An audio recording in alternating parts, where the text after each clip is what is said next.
Every child is born with some inherited characteristics into a specific socio-economic and emotional environment and trained in certain ways by a figure of authority. अब हर बच्चे का जन्म होता है तो वो क्या करता है, उसमें क्या होते हैं, इनहेरिटेड कैरेक्टरिस्टिक्स होते हैं।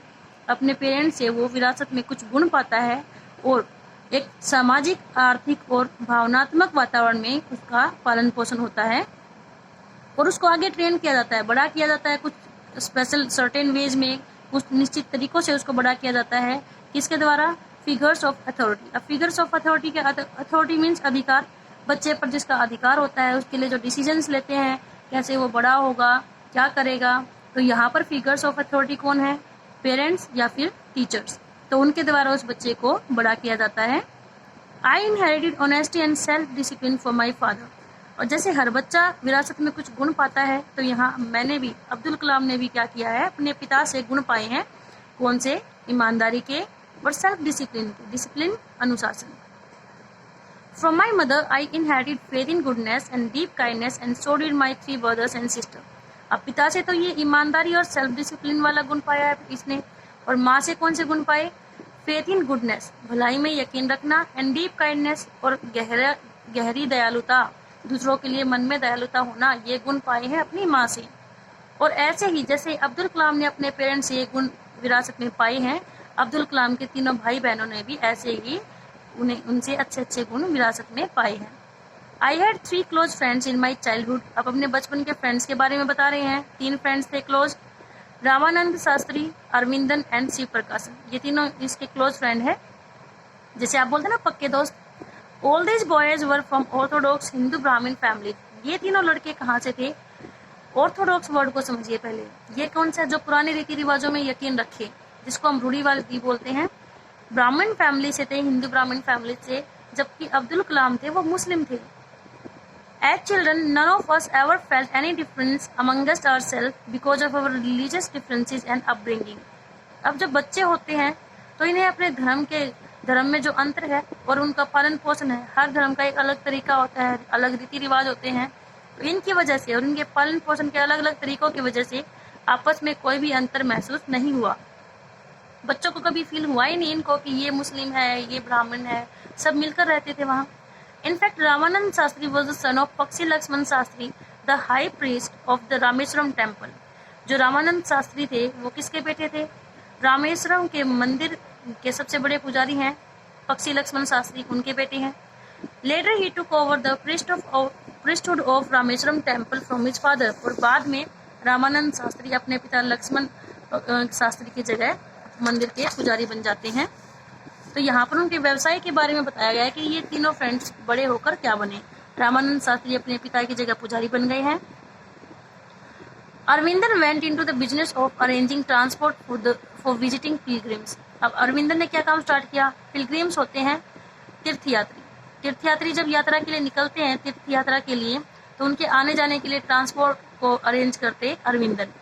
एंड शिव प्रकाशन became a catering contractor for the southern railways. और शिव प्रकाशन ने क्या काम किया?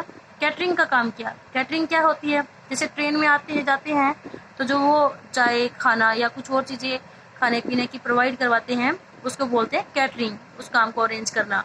तो इसका कॉन्ट्रैक्ट लिया शिव प्रकाशन ने। और कौन सी रेलवेज में? साउदर्न रेलवेज में, दक्षिण भारत में जो रेल चलती है तो उस पार्ट में वहाँ उन्होंने कैटरिंग का कॉन्ट्रैक्ट वहाँ पर लिया है। तो इन तीनों का यहाँ पर व्यवसाय बता दिया गया है। During the annual Sri Sita Ram Kalyanam ceremony, our family used to arrange boats with a special platform for carrying idols of Lord Ram, Lord from the temple to the marriage site, situated in the middle of the pond called Ram Tirth, which was near our house. अब क्या होता है? हर साल एक ceremony, एक उत्सव वहाँ पर मनाया जाता है। किसका? श्री सीता राम कल्याणम। कल्याणम का मतलब होता है विवाह, शादी। तो भगवान श्री राम है और सीता है, उनकी मैरिज को, उनकी शादी को दोबारा से हर साल परफॉर्म करते हैं। जैसे हम लोग दशहरे पर क्या करते हैं? रामलीला दिखाते हैं ना, परफॉर्म करते हैं।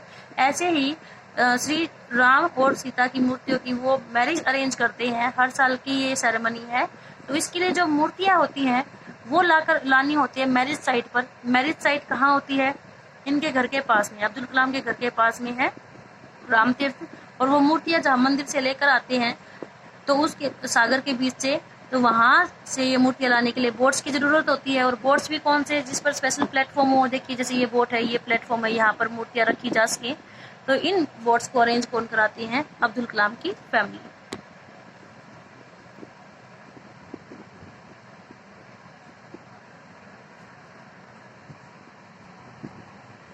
तो यहाँ दिखाया गया है कि धर्म का ज़्यादा यहाँ पर लोगों में इतना भेदभाव नहीं है कि हिंदू या मुस्लिम, ये मुस्लिम होते हुए हिंदू के इवेंट्स के लिए काम कर रहे हैं। Events from Ramayana and from the life of the prophet were the bedtime stories of my mother and grandmother would tell the children in our family. अब रात को बेड टाइम मीन्स सोते टाइम अब्दुल कलाम की माँ और उनकी दादी क्या स्टोरी सुनाती बच्चों को? रामायण के किस्से और प्रोफेट जो हमारे पैगंबर हैं उनके जीवन से रिलेटेड जो किस्से होते हैं वो स्टोरीज के रूप में हमारे बच्चों को, हमारी फैमिली के बच्चों को सुनाती थी। तो देखिए यहाँ पर धर्म का ज्यादा भेदभाव बच्चों के मन में नहीं डाला जा रहा, सब आपस में मिलजुल कर रह रहे हैं, कम्युनल यहाँ पर हार्मनी है।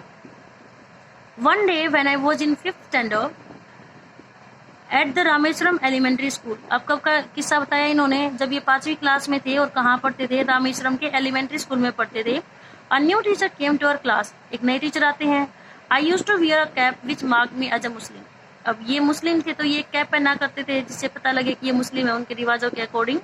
And I always sat in the front row next to Ramanand Shastri.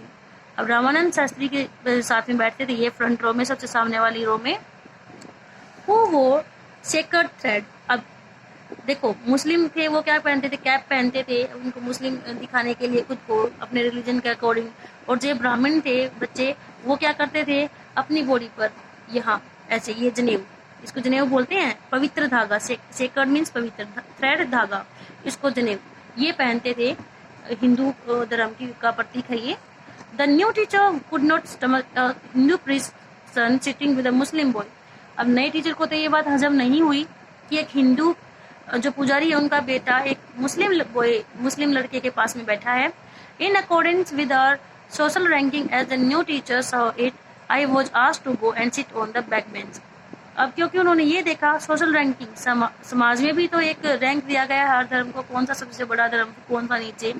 तो टीचर ने क्या किया? अब्दुल कलाम को वहां से उनको क्या कहा? उठो यहाँ से और कहाँ जाकर बैठो? पीछे वाले बेंच पर जाकर बैठो। I felt very sad and so did Ramanand Shastri. मुझे बुरा लगा और उतना ही बुरा किसको लगा? रामानंद शास्त्री को। He looked utterly downcast as I shifted to my seat in last row.